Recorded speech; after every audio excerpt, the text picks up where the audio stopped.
এই পৃথিবীতে এমন একটি গুনাহ আছে যেই গুনাহকে আল্লাহ রাব্বুল আলামিন কখনো মাফ করেন। আপনি শিরিক করেছেন, আপনি বেদাত করেছেন, এই গুনাহগুলো তওবা করার মাধ্যমে আল্লাহ রাব্বুল আলামিন আপনাকে মাফ করতে পারেন, এটা আল্লাহ তাআলার ইখতিয়ার। কিন্তু এমন একটি গুনাহ আছে যেই গুনাহকে আল্লাহ তাআলা কখনো কোনো দিন মাফ করবেন না, সেই গুনাহ হচ্ছে বান্দার হক নষ্ট করা। সমাজের মধ্যে অনেক মানুষ আছে বান্দার সঙ্গে বান্দার হক নষ্ট করতেছে, খারাপ ব্যবহার করে।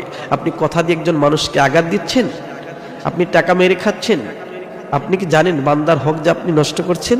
সে হয়তো আপনার প্রতিশোধ নিচ্ছে না, সে যে যায় নামাজে দাঁড়িয়ে নামাজের মুসল্লায় দাঁড়িয়ে সিজদায় পড়ে কান্না করতেছে, এই তার চোখের পানি আপনার জন্য বড় অভিশাপ হয়ে দাঁড়াবে। আপনি যদি তার কাছ থেকে মাপ চেয়ে না নেন, সে যদি আপনাকে ক্ষমা না করে, আল্লাহ রাব্বুল আলামিন আপনাকে ক্ষমা করবেন না। এই বিষয়টি খেয়াল করবেন।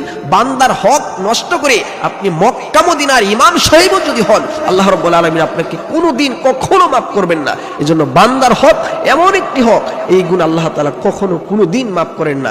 এই গুনাহ বান্দার কাছ থেকেই আপনার মাপ চেয়ে নিতে হবে। আর বান্দা যদি আপনাকে মাফ না করে, কিয়ামতের ময়দানে তার পেছনে আপনার ঘুরতে হবে।